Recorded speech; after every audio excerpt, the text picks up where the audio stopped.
2 দিনের রাষ্ট্রীয় সফরে সোমবার রাশিয়া যাচ্ছেন ওমানের সুলতান হাইথাম বিন তারিক। ওমানের মধ্যস্থতায় যুক্তরাষ্ট্র ইরানের পরমাণু আলোচনার মধ্যেই তিনি এই সফর করছেন। ক্রেমলিনের তথ্য বলছে, আগামী মঙ্গলবার সুলতান হাইথাম রাশিয়ার প্রেসিডেন্ট ভ্লাদিমির পুতিনের সঙ্গে বৈঠক করবেন।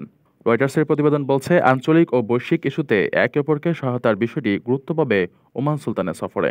ক্রেমলিনও একই তথ্য জানিয়েছে। শনিবার যুক্তরাষ্ট্রের সঙ্গে দ্বিতীয় দফায় পরমাণু আলোচনা হয় ইরানের। তার আগে দিয়ে ইরানের পররাষ্ট্রমন্ত্রী আব্বাস আরাকচি মস্কোতে রাশিয়ার পররাষ্ট্রমন্ত্রী সের্গেই লাভরভের সঙ্গে সাক্ষাৎ করেন। বৈঠকের পর লাভরভ জানান, রাশিয়া সহায়তা ও মধ্যস্থতা করতে প্রস্তুত। অতীতেও ইরানের পারমাণবিক আলোচনা ইস্যুতে ভূমিকা রেখেছে মস্কো।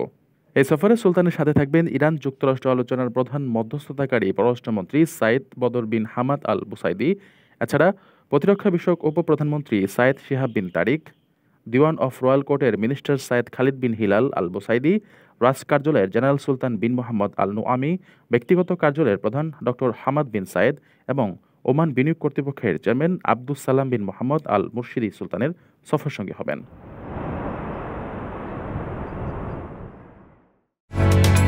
ওমানের সেরা রেট দিচ্ছে বাংলাদেশি প্রতিষ্ঠান গালফ এক্সচেঞ্জ। প্রিয়জনকে টাকা পাঠাতে আজই আসুন আমাদের যে কোনো ব্রাঞ্চে অথবা কল করুন স্ক্রিনে দেয়া নাম্বারে। গালফ এক্সচেঞ্জ, বাংলাদেশিদের প্রিয় এক্সচেঞ্জ।